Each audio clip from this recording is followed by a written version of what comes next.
Ladies and gentlemen, this is the Above the Bar podcast, a show about a middle-aged father, current events, and how these things affect my everyday life.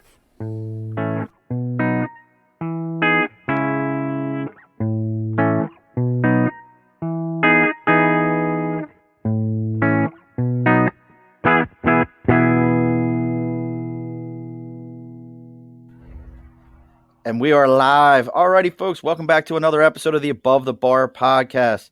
It's your host, Sean, and today we have with us Chris Jones, because we all know the Bo knows here. So he is with us. Chris, welcome to the Above the Bar podcast. Oh, my pleasure, Sean. How are you this evening, by the way? Stupendous as always. The snow in the Great White North has started to melt. We only have probably 1.5 feet at this point. We don't have 2 feet of snow. I'm going to go back a little bit into Canada. Take off to the Great White North. Bob and Doug McKenzie in the 70s? I was born in 76, so we'll go with that. Oh, okay. I'm too old now. Well, look, it's not old, it's seasoned. That's a better way. I am seasoned. You're a seasoned vet at all this. I'm originally from Plattsburgh, New York. And I lived near, not too far from Canada. And in the 70s, Bob and Doug McKenzie were all the rage, and Rush, the rock band, and all that. And so. What you talking about? The Strange Brew, Bob, the McKenzie brothers, Strange Brew. Yes, that's those guys. I remember that. That was they were originally SC. Was it SCTV? I think so. Yeah. What? Because people always think like John Candy started with SNL. He was never SNL. He was always. He was SCTV, which was kind of the Chicago version and the Canadian version of SNL. Yeah.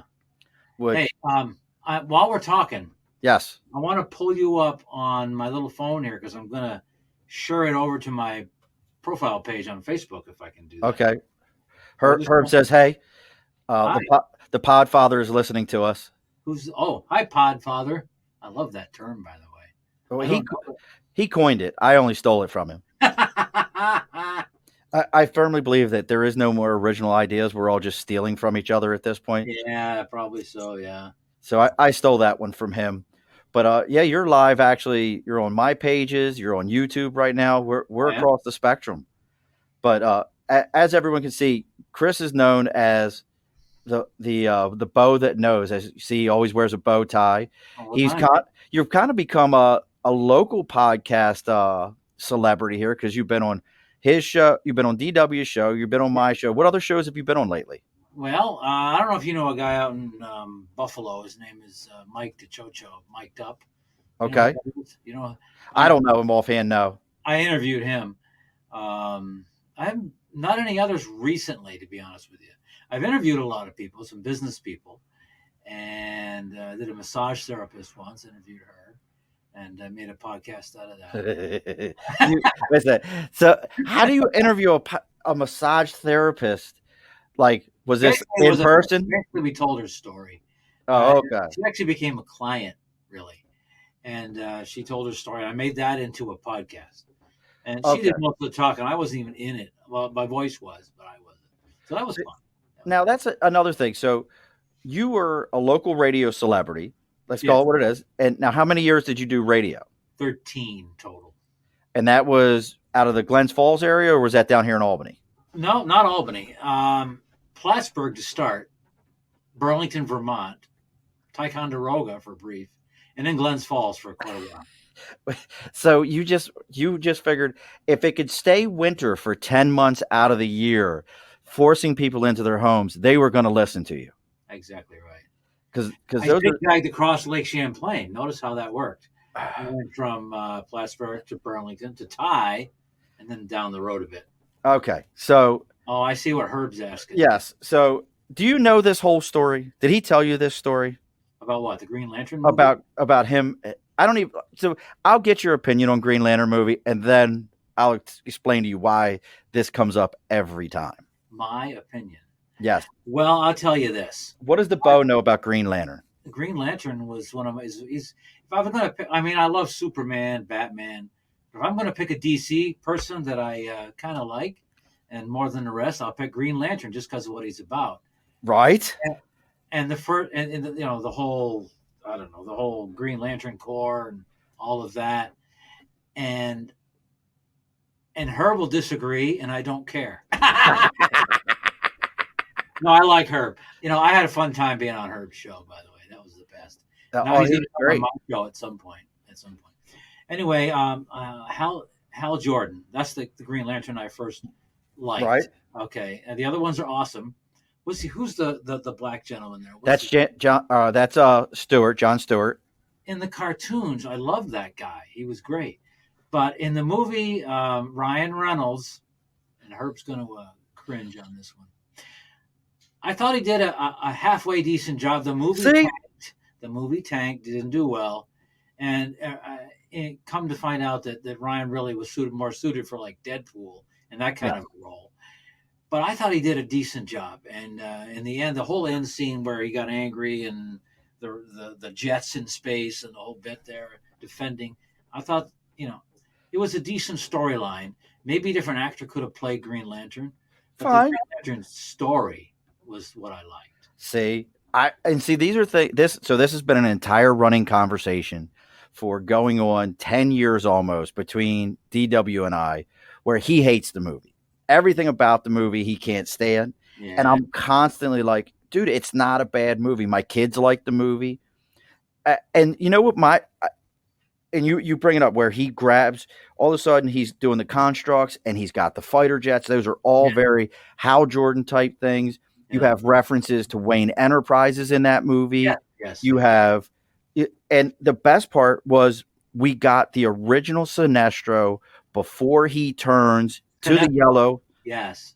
We get Sinestro before he goes to the yellow. Before then, and we get Sinestro who's out there saying, "Hey, look, there might be an even better way to do this. We can go ahead and how about we just scare the living crap out of them?" And you have the Guardian saying, "No, we're not going this route." The fact that we got that much cosmic out of it, and we were like, if anything, we have Kilowog. I love seeing Kilowog beating the snot out of Hal. And even you bring up a great point. Exercises, right? Yeah. Right. And you bring up a great point when you say Hal Jordan is who they use. There was actually a entire situation where they said some of the issues they ran into with the movie wasn't anything more than kids who grew up with the cartoon series didn't know that there was a white Green Lantern. They thought it was always John Stewart, that he was a black guy. They didn't even know that this was a thing. So that was a whole entire. I watched a lot of that Justice League stuff, and I loved it. I loved the whole John Stewart thing. He was good. He was a Marine. But by the way, I have to ask you: you were in the service? I did 20 years in the Marine Corps. That's why I like John Stewart. Yes. I have a Parris Island story, by the way. Well, I have to comment here so you see Ken's comment. Ken is my best friend. Okay. I drug Ken at the midnight showing down here at Colony Center to watch that movie. Oh, you did? Oh, yeah. So I enjoyed it. I had a great time with it. So okay, we'll leave that at that. Glad, I'm glad, Sean, that we're in agreement on this movie, because I could watch it again. I mean, I could go find it somewhere now and watch it tonight. I mean, maybe I will. I don't know. I think you should.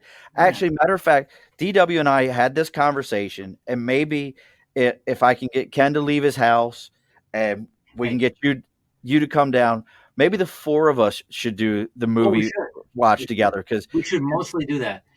Was there a scene in that movie where it was very much like Superman, where he floated down onto a balcony? Yes. They must have copied that from Superman. Probably. I mean, come on. Green Lantern can fly, right? Yeah, he uses his ring. It gives him the shield around his body. He can operate it in outer space. I can't see it from here. I got a DC poster which has all of them. It's got Superman on one side, Green Lantern. Wonder Woman, Batman, Aquaman, and who's Cyborg? Cyborg has become the one character that they crowbar into everything. If it is DC related, they find a way to crowbar Cyborg in it, whether it's the animated stuff, the what's the Doom Patrol. He's in that. If you name it, they crowbar him into everything as some form of justification of something, and I don't get it. I like the character, but I never felt he was too strong. Now, see, now you're into what I really love. So, who's your doctor? David Tennant. So, I love Tennant, and I think Tennant to me was the darkest of all the doctors. Yeah. Yeah. You know what got me on 10? I didn't start watching Doctor Who until about 2010. No. The reboot? Yes. I didn't. I mean, we watched the classic Doctors growing up. Right. My father had it on I was on PBS at the time, on the network back in like the 70s, 80s. Tom Baker and right. That.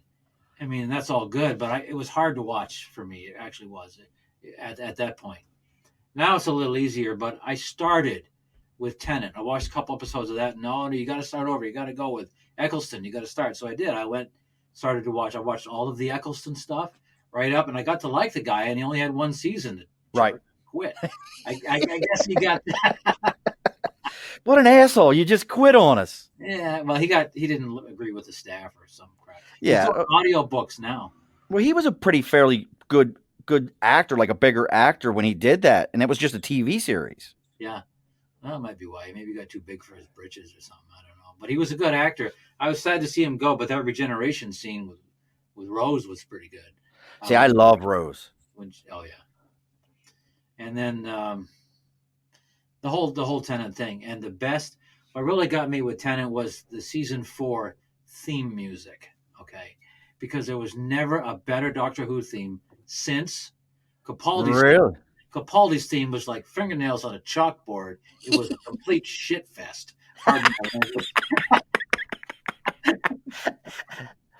Oh, I love it. I know who I like. It wore on me after a while when Tennant changed into Matt Smith. See, I like Matt Smith. You're not Ginger. I'm a girl. Oh, not yet. Not for a couple more. I like Matt Smith. And did you know he's now living down in D.C.? Did you know Matthew Dowsmith that lived locally, the artist? I heard the name. Don't know him. So Matthew Dowsmith, who was a local comic book artist, and he's done a bunch of stuff, used to draw Matthew Smith. And I ran into him one day at Albany Comic Con. We were talking, and he was just telling me how the English thought it was the funniest thing in the world that Matthew Smith was being drawn by Matthew Dowsmith. That's cool. They just thought it was the greatest thing. Cool. See, I love another Whovian. I got my kids into it. My one son, his favorite, and from a kid standpoint, I have to agree this has got to be one of the most kid episodes is Dinosaurs on a Spaceship.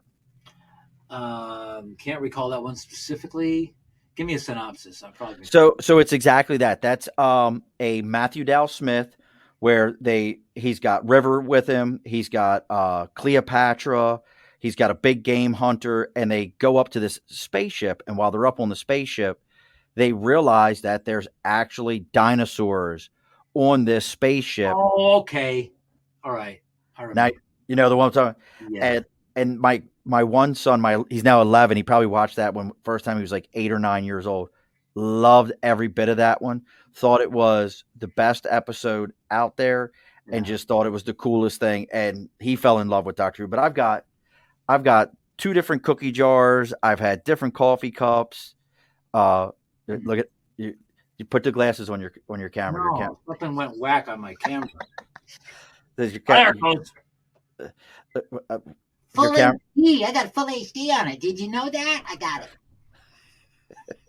it. Look. So if any of my Marine buddies if Ken's still listening, we had a guy who worked with us. Okay. And this is back 2012. Real big guy from like Mississippi or something like that. So he gets a 4G phone. With the 4K camera in it. Wow. This was like one of the first ones to come out.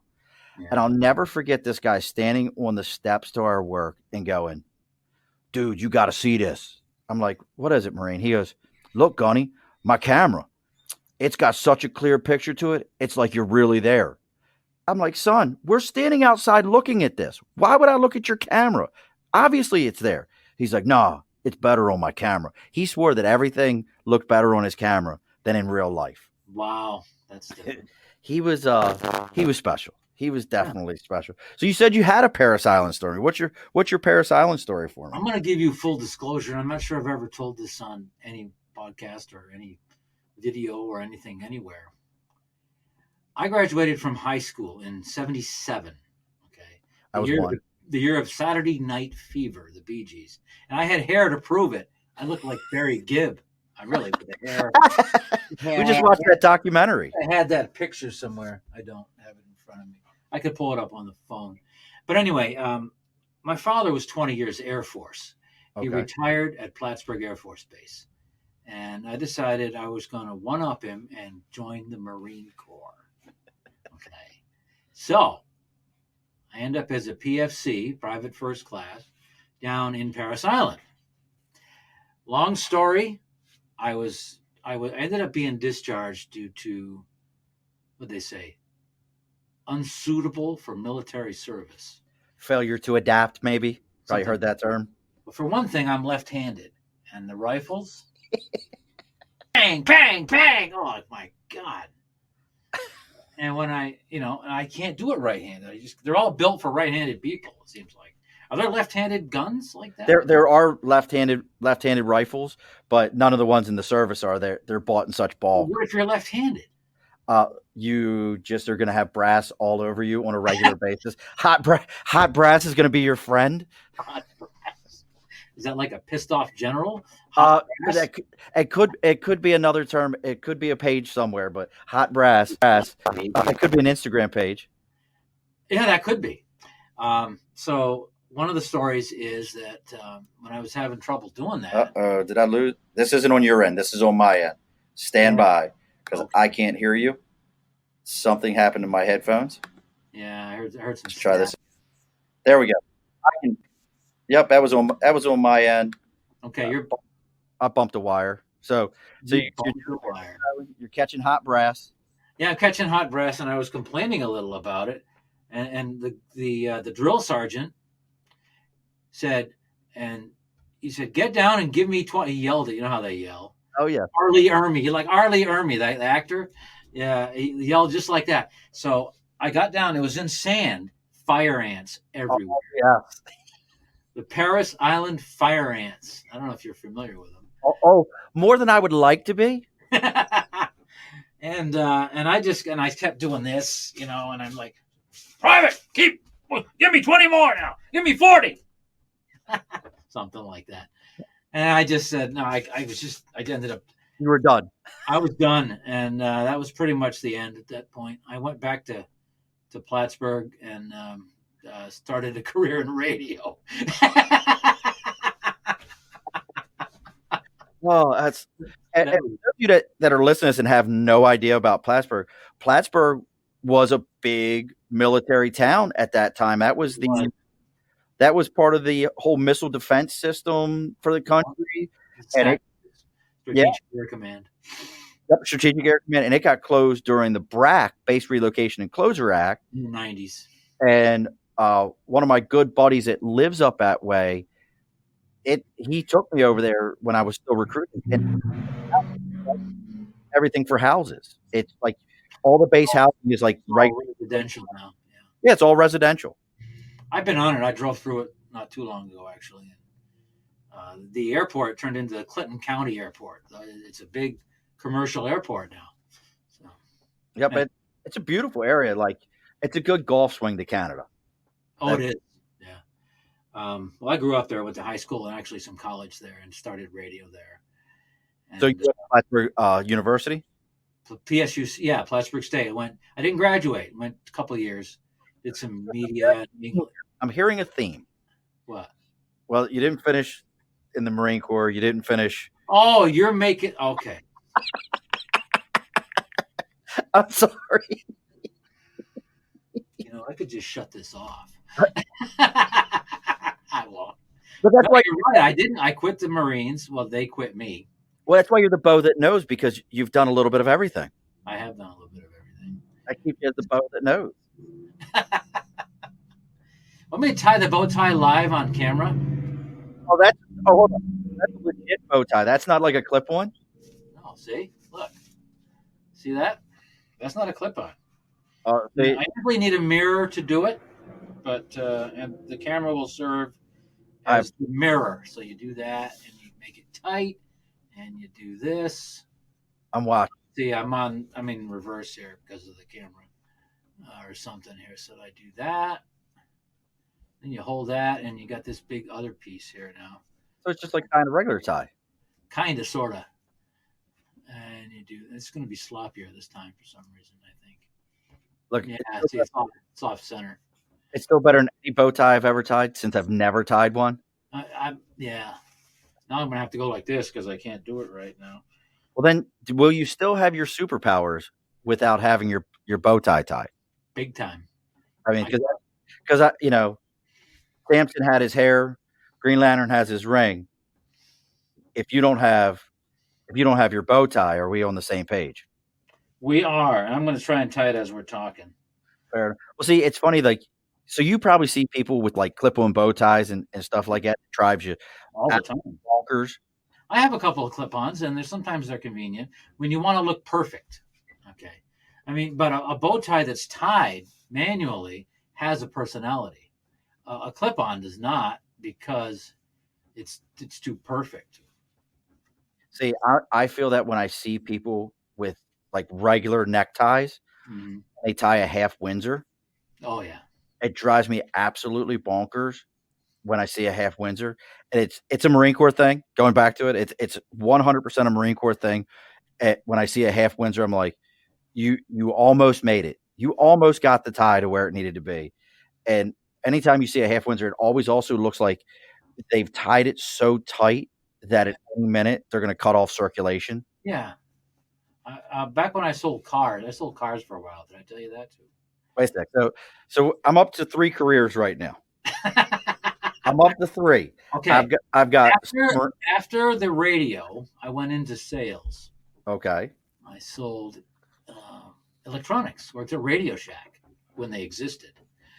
For a long time, I had fun with that. I'll tell you a Radio Shack story too.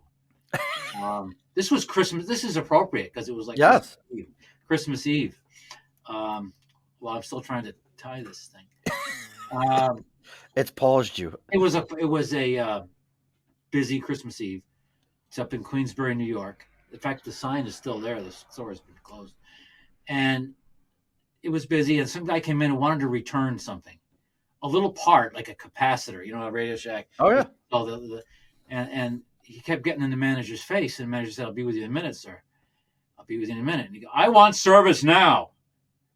Finally, the manager, whose name was Chuck, rest in peace, Chuck. He said, "And we're not on TV, are we?" He said, "Get the fuck out of my store now," and he did. The guy like, and he laughed. This isn't very professional, is it? Look, this is the Above the Bar podcast for a reason. We're sitting above the bar. It's bar talk. It's a bar conversation. You know, learning. This guy would, at the end of his shift, he was the manager. He'd close up, do all the drawer and the money and all that, and then he would crack a Budweiser when he closed the door and locked it, drink it on the way to his car. Still drinking it, start the car, drive down the road, still drinking it.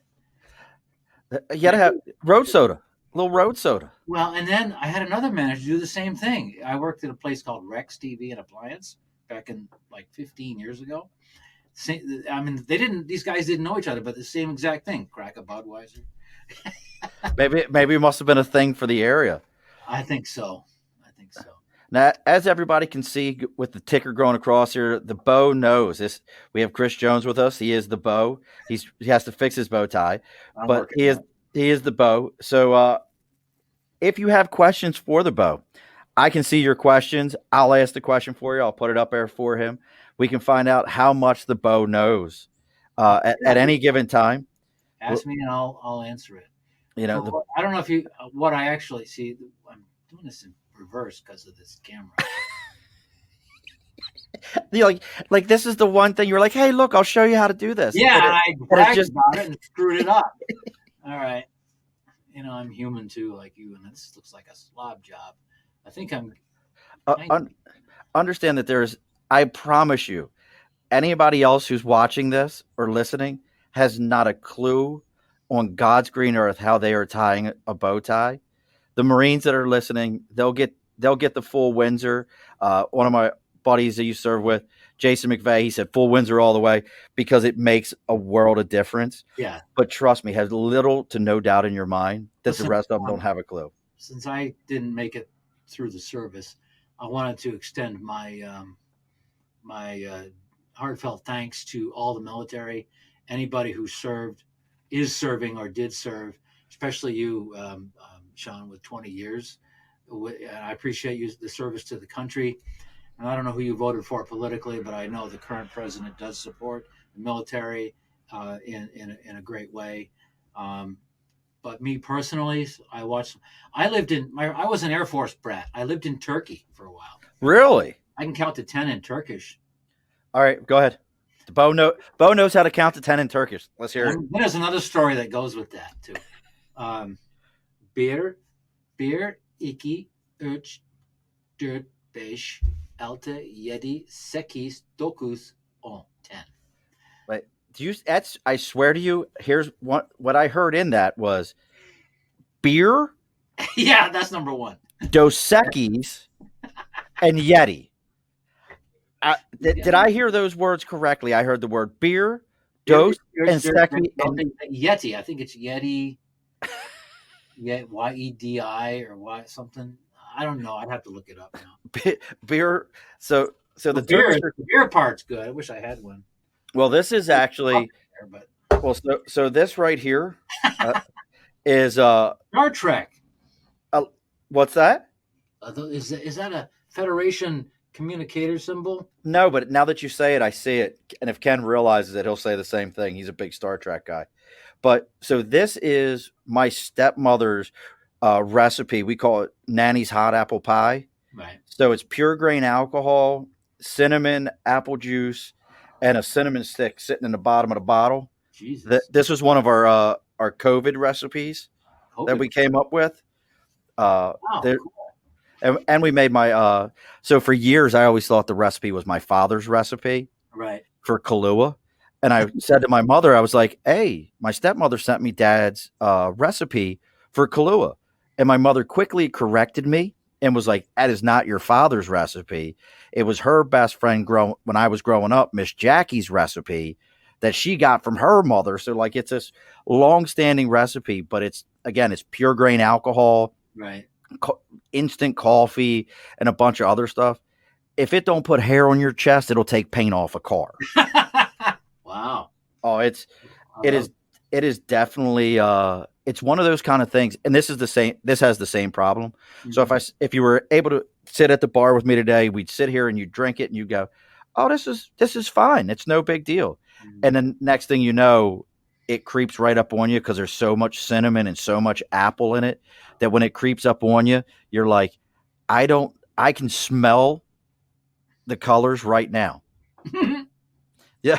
So friend of mine, Kitty, who's watching, she said, didn't we have that for a Thanksgiving about 1,000 years ago? And the answer is yes. We did have that for a Thanksgiving about 1,000 years ago. And it will definitely do you. It'll do you right. Wow. I used to drink strawberry daiquiris all the time. See, I don't have a problem with anything like these whole, like, this drink has to be, is way more manlier than the other. Well, this is when I was in college back in Plattsburgh now. I was, 19? After I had done with the Parris Island fire ants thing. I just had a guy on last week. We had Don Smythe from Phoenix Shaving on. Right. And he lived in Costa Rica for about 4 years. Mm-hmm. And he had to come up with a bug spray for the sand fleas. Now, yeah. And I told him, I was like, those creatures fly around with their own personal IV bag to take you out with. I'm sure. Oh, so now you got into radio. You did that for 13 years. What was it like? So now you've done podcasts and and you've done radio. What, you're the only person I know, Chris, that's done both. You've done some podcasts, you've done some radio. What's the big difference? Radio, you're sitting in a studio, unless you're doing internet radio, which is another thing. But you're sitting in a studio, and you're coordinating everything. You're coordinating if you're the DJ, you're coordinating music and news and the commercials, of course. And when I did it, we had cart machines. What is that?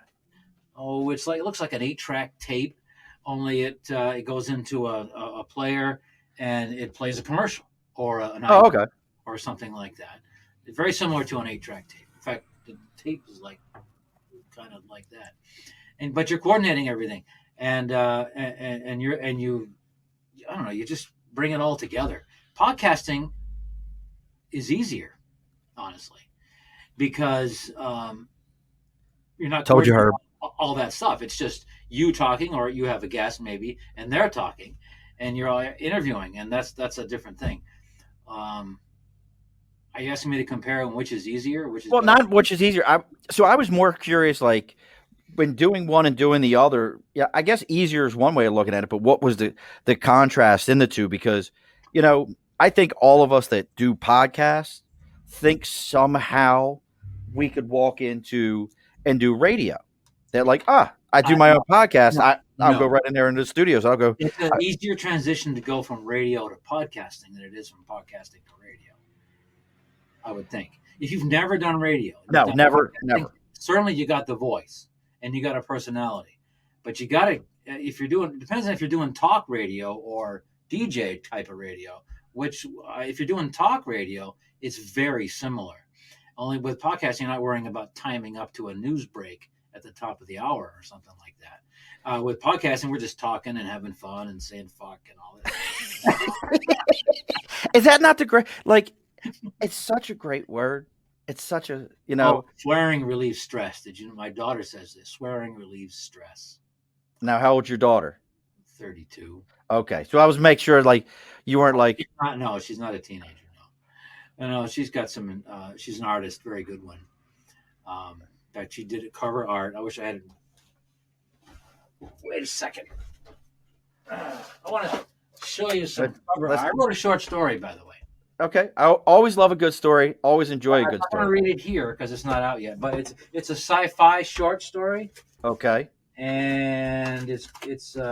That's the one you wrote. Is that what you're talking about? I wrote it, and the whole thing is that I'm a Star Trek guy. If we're going to compare, I know Herb is a Star Wars guy. I know he is, and I don't know what's your preference, Star Trek or Star Wars. So, growing up, I was a Star Wars guy because we had the original 3, really? and I never understood the infatuation with the Captain Kirk and all that. It never made any sense to me until Next Generation came around. Yeah, and I would watch a little bit of that, but I really got into Deep Space Nine. Oh, that was, yeah. And now all the other, and this is a longer version of all this. So now all the other movies come around, and I didn't mind the prequels. I didn't mind the prequels at all. I know some people didn't like the characters and this and the other. Thoughts on that, but now the most recent 3 are garbage. They are the worst of the worst. They have nothing to do with Star Wars. It was, everything about it was, we're going to crowbar in ideas. And the only reason they made money is because we all have, like, the kid inside of us the first time we saw Ewoks, or the first time that you saw, Han in the Frozen Han, and we wanted to see this recreated. That's the only reason they made any money, is we all prayed that it's. I haven't seen all of them, so I don't know. Save your money. Save your money. It is not. Let me tell you right now what they're all about.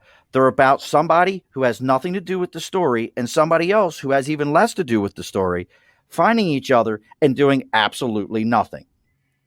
It was big money. They're just doing it for money. It was all money. But I will turn around and say this. If you have not watched the first 2 seasons of The Mandalorian, go watch it. The Mandalorian is the most Star Wars thing out there. Okay. I finally last night caught up on the season finale of season 2 of The Mandalorian, And I didn't have the dust in my eyes. Nobody was cutting onions like everybody thought. How I haven't seen it, to be honest. It's amazing. Okay, so you recommend it. Where can I watch it? It's a Disney Plus thing. Okay. It's not on Netflix or anything. It's okay. No, it's got to have the Disney Plus app. But I mean, you haven't watched it. Since you are highly recommending it, and a lot of people I see it, I just haven't. I don't know. Some things I just miss. It is so good, and like I said, it's the most Star Wars thing. I even picked up on comments that are made in the last episode that I was like, oh, wait a sec, but I thought he always like just different things, and I don't want to. If you haven't watched it, I will give you I'll give you time because God, like the things that went down in that are just. They're the most Star Wars things that you've seen. I feel like I missed something by not seeing it. Then I'll check it out. The best thing Disney could do is take the other 3 movies, pay whatever they have to pay to have everyone return any DVDs, digital copies, wipe them off the face of the earth so that they're never seen again. That would be the most honorable thing they could do with this stuff. Go back in time a little bit. Obi-Wan Kenobi versus Darth Maul. Yes. The best lightsaber duel ever anywhere. Absolutely. Anywhere. Hands down. It used to be I would say that the Return of the Jedi one, when they're bouncing around while the Emperor's watching. Yeah. That had it for a long time. But once that scene came around, I got to agree with you. It was a phenomenal scene. I can watch that over and over and over and over again. Oh, absolutely. And not get tired of it. I am a Star Trek guy, but I know a lot about Star Wars. Mace Windu, I know he had to die in that movie, but not the way thrown out a window. And somebody said, well, was it her? They never found the body. So that's a whole thing. All right. So, but I can watch that scene over and over and over again too. He is the traitor, and all that. That was just a good acting. So this won't spoil anything. I'm going to give you one that a good buddy of mine from work said to me yesterday, and I'll finally answer your question. I'm a both. I really like them both, and I'll tell you why. Something that was said to me about Star Trek that really like keyed something off to me that I never knew.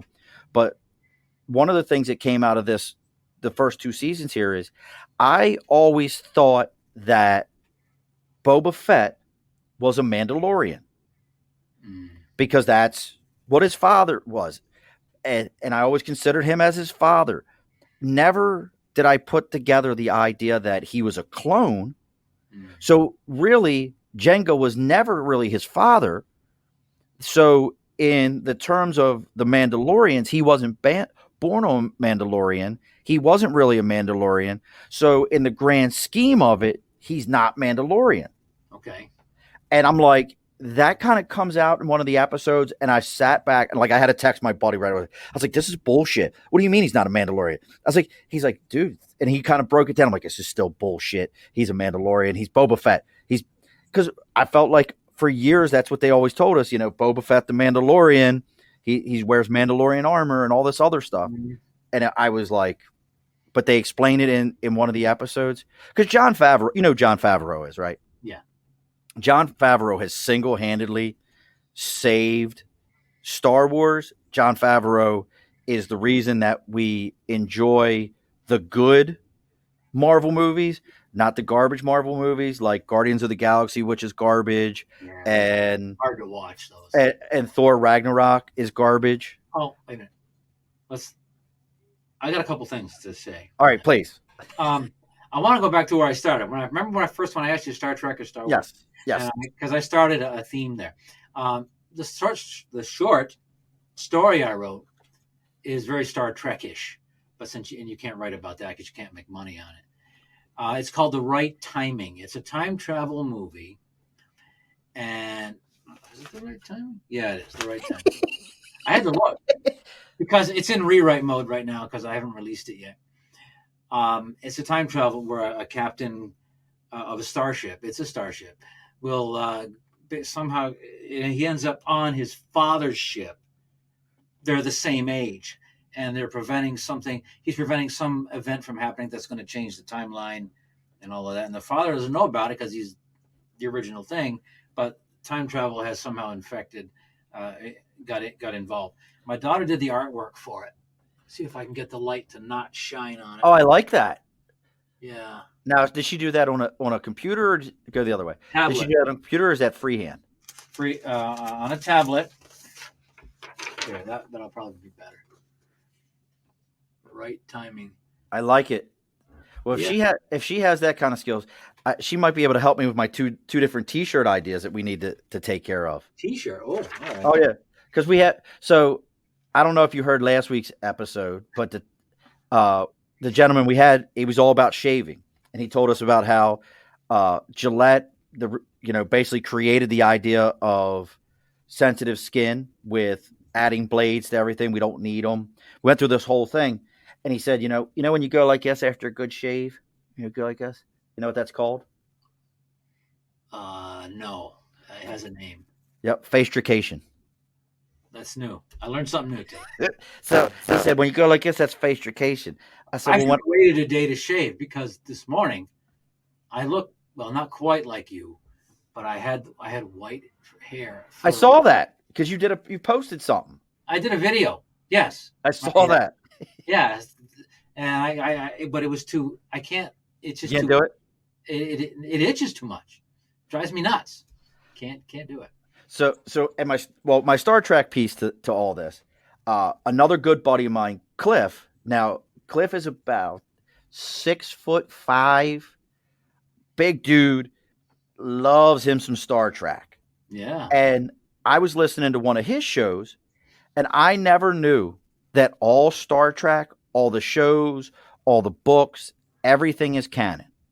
They all tie into each other in one way or another. Yeah, they all fit with each other. So it's not like, well, this is a standalone. It's not really like it. Like when Disney took over Star Trek, or Star Wars, they basically said all the books aren't real. They never happened. Well, then that was their big mistake. Right. Where Star Trek, it was more like, no, that's legit. Like if it happened in a book, that's part of the storyline. And they reference it, which I just think is so impressive.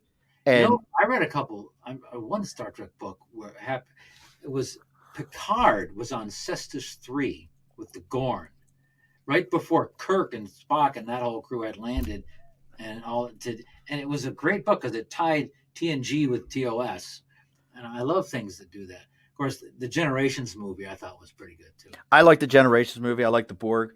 Have you watched Lower Decks on CBS? I started to. It looked too cartoony for me. Oh, it's so great. It's so funny.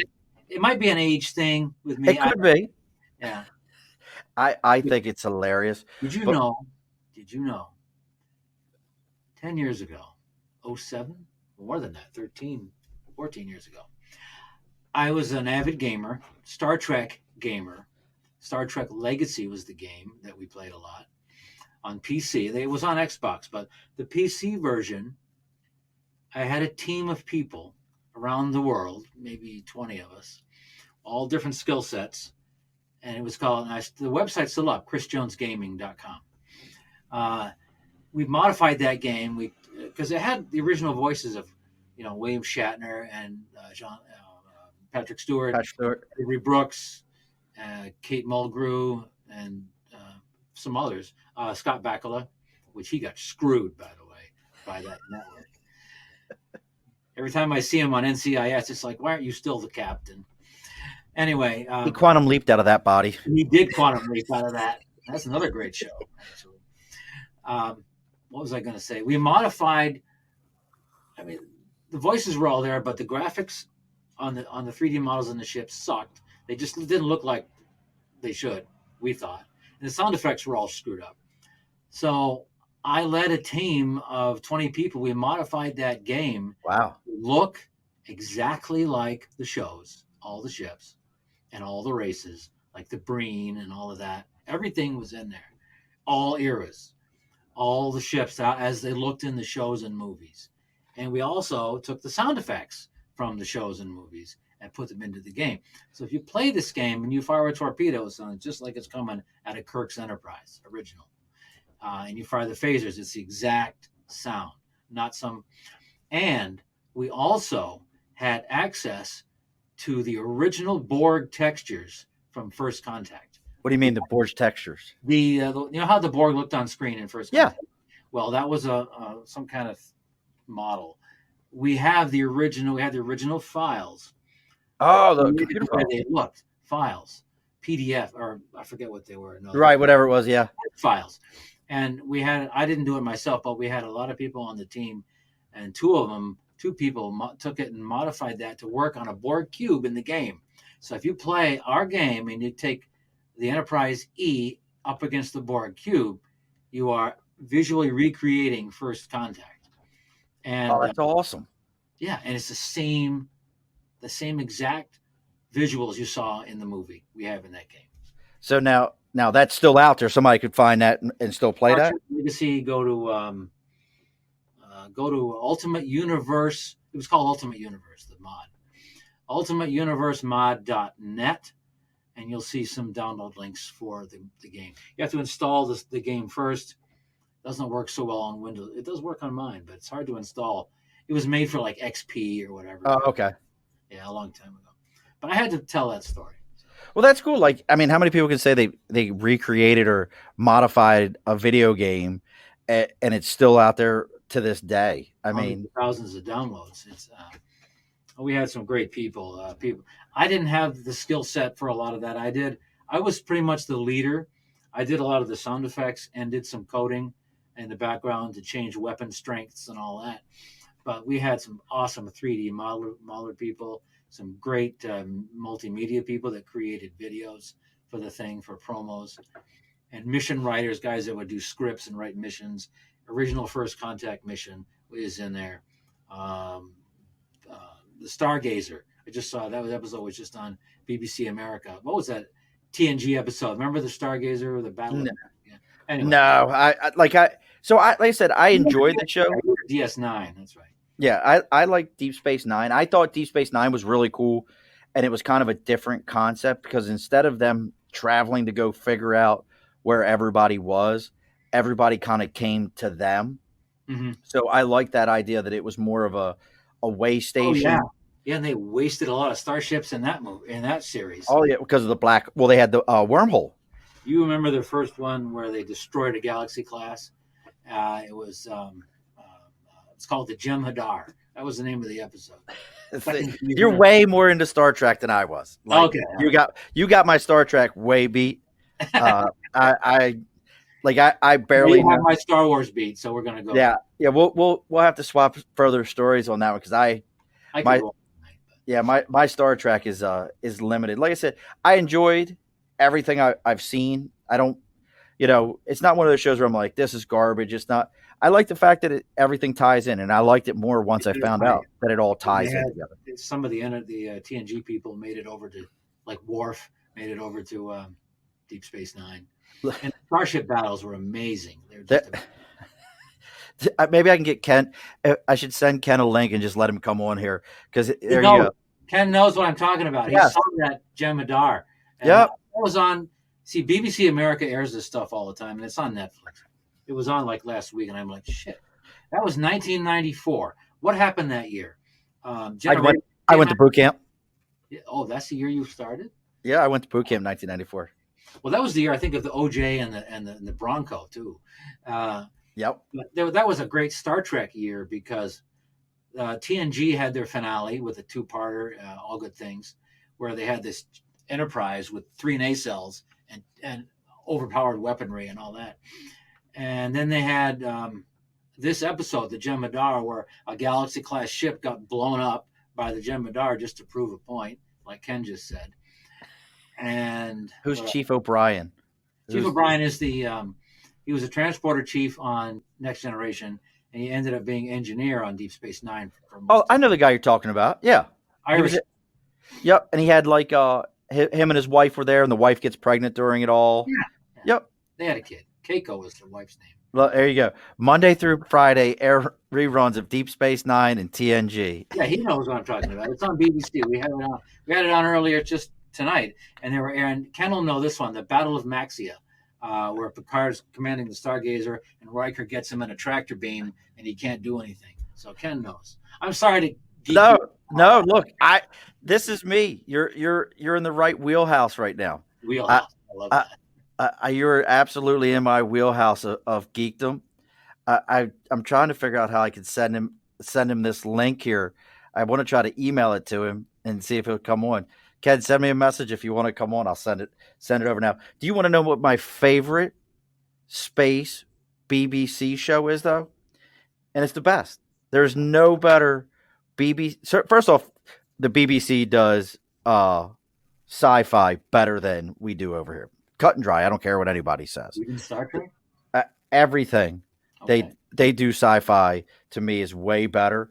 Back to Doctor Who. Look at all the spin-offs from Doctor Who, like not Treadstone. Oh God, I just had a brain for it.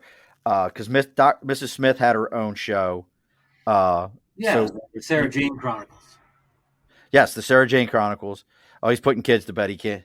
Ken can't jump on. But you had the Sarah Jane Chronicles. You had I don't keep wanting to say Treadstone. And that's not it. It's the one with Captain Jack. Had his own. It begins with a T. Yeah. Why can't I think of it? And I know this. I can't think of it either. Somebody send me the message. One of the three of you that's actually paying attention. Google it and tell me what it is, because I can't think of it right now. Torchwood. Torchwood. Thank you. Did you ever see the Torchwood movie? No. Oh, the Torchwood movie is phenomenal. What's it about? It's been way too long. So the Torchwood movie actually came out on like HBO or something like that. They only played it on HBO, and it was about, again, as always, end of the world situation, but it was kind of each of the characters. So the guy who was kind of like a butlery character, you finally realize that him and Jack have been involved with each other the entire time. The freckled girl and her husband, like it was phenomenal, and like they had bases set up. I loved it. It was so good. Maybe I did. The Torchwood movie is phenomenal. It's so good. Itself was good. Who was the British? They were all British, I guess. No, there was one American. That was Captain Jack. Captain Jack. That's what he was dead, but he was alive still. Right. He had his body was trapped in a time loop, so that he would never actually die. No matter where he was at, his physical essence was always in a time loop. So he was stuck there. He could go do anything. You couldn't kill him because I couldn't shag women. He said when I remember that one. I love that show. It's such a great show. But I think they do it. But my favorite, and if you've never seen it, you can. I think it's on Amazon Prime. Have you ever watched Red Dwarf? No, but I've heard people recommend it to me. Red Dwarf is the funniest show, and it stands up. It's still got the bad late 70s, early 80s BBC set designs where things kind of like they close a door and it just kind of shakes around, all that stuff. But I'm telling you, it is just the funniest, and it's so fitting for that late 70s, early 80s, like British dry humor. It's so good. I've never. Some things I just miss and just go on. Not on purpose. I just don't get them. Well, some of them have been so long since they were on. Yeah. That's like so I like Hitchhiker's Guide to the Galaxy. I think it's the movie I love. I think the movie's a lot of fun. Yeah. And I tried to start watching the series because the guy who runs my comic shop that I go to, JC, was like, "You got to watch it." He said, "The set design is horrible. Everything else is horrible." He said, "But the writing is right on point. It's phenomenal." Mm-hmm. So I started to watch it, and I liked the writing to it. But like you said, it was one of those ones where nobody else in the house was going to watch it with me. Nobody else was going to sit down and watch it. So unless I found time to kind of run away, which I didn't want to do, I was never going to get a chance to watch it. So I watched a couple episodes. I enjoyed it, and it was great. Like, it's that I get it completely when you're like, I don't have time to sit and watch these things. There's so much great TV out there. There is. Uh, I have to ask you what your favorite Doctor Who episode was. Do you have one?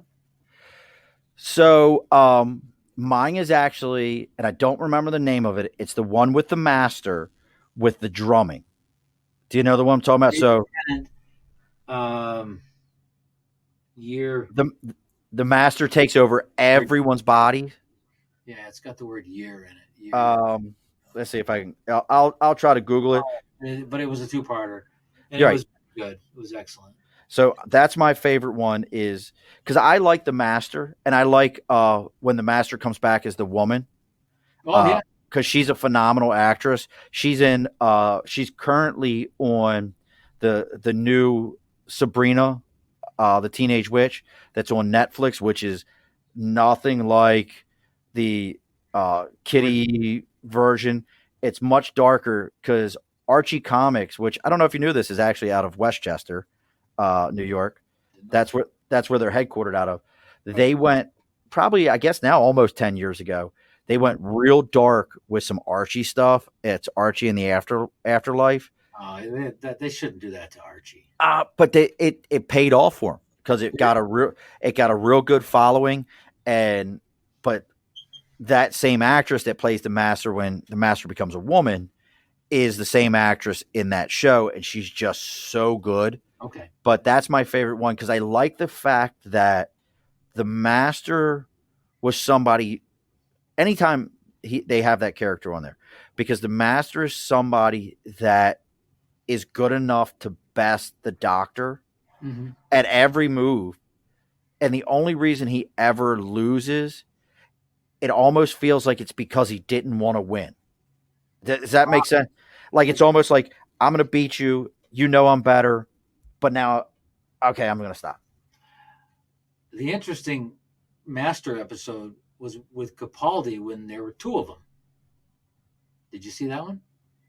I don't know if I did, and I think I've seen all of it. What was his name? What was the guy's name? The guy in the Tenet stuff. John. The actor? The actor, yeah, I'm sorry. Oh, I'd have to look him up. I don't remember the guy's name. The woman, I forget. Oh no, I know the one you're talking about, when both the woman and both masters, the woman and the guy. Yes. Obviously one changes to the other, so one's in the past kind of, and they're coexisting. Which brings me to Day of the Doctor. What's the matter? You compensating? Yes, where all the doctors are there. Yeah. Was that not a great scene though? They're all standing in the museum. Fool for not doing that. Eccleston was just a dick for not doing that. I don't know what the whole bad blood there with him and them is. It's probably online somewhere. I've just never looked it up. No, but you're right. That was a pretty awesome episode, Day of the Doctor. But two TARDISes appearing at the same time. Go away now, all of you. This is my thing. It's so great. I love it. And now, have you? You're talking about that because that's the same one with the museum scene, right?